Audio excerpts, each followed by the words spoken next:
This is the Week in Sustainability from Sustain.Life.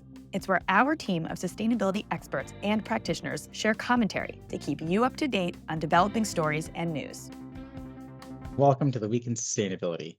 My name is Mitch Voss. I'm a senior director here in our sustainability team at Sustain.Life, and really excited to talk to you today about the impact of holiday shopping on retailers' emissions. This week's topic is a pretty timely one with the shopping that most folks are doing throughout the holiday season. Really excited to talk about how this affects a retailer's organizational emissions and, for example, what you do as a consumer to impact their emissions during this time of year. There's certainly an increase in consumerism during the time of year, with goods and services certainly being purchased at a much higher level than throughout the year. And this is reflected within the Scope 3 emissions very often in a retailer's emission profile. It's something that us as consumers certainly have a strong impact on.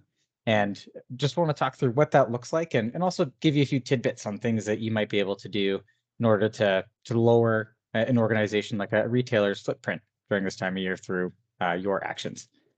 One of the things that definitely as retailers, for example, are keeping their stores open during holiday hours, their Scope 1 and 2 emissions are certainly going to rise. So the Scope 1 and 2 emissions coming from, for example, under Scope 1, the natural gas used to heat their stores during this time, as well as anything that is being emitted directly by the store itself, as well as their Scope 2 emissions with electricity consumption, keeping those lights on longer throughout the holiday season, certainly affecting their emission profile in that sense. The biggest thing that we're going to see an increase in, though, is certainly their Scope 3 emissions. If you're taking a look at Scope 3, Category 1, for example, their purchased goods and services, with retailers purchasing more in order to pass that on to consumers and more products, for example, flowing through a retailer's value chain, we're definitely going to see an increase in the amount of purchased goods and services, which here may come the first tidbit or opportunity that consumers have in order to reduce that footprint for those retailers is taking a look at the goods and services that you're purchasing. For example, taking a look at the labeling and the packaging and potentially choosing a sustainable option or an option that is more, call it eco-friendly, and there's plenty of labels and things you can look at in order to validate and verify that with the goods and services that you're purchasing throughout this time of year to lessen or lower the footprint. And as a consumer, we have certainly a lot of power and impact on the supply chain that we might not totally realize all the time. It's certainly throughout this time of year something that we see a lot more of those emissions increases, and those emissions are certainly going up for retailers, and us as consumers play a really strong impact on that, a really strong role and have an impact on that for sure. Next thing, especially on the Scope 3 side, there's going to be an increase in transportation and distribution. As those, especially in the e-commerce space, for example, the e-commerce retailers are sending those goods and services out to consumers, there's definitely an increase in the amount of transportation and distribution emissions that happen in this time.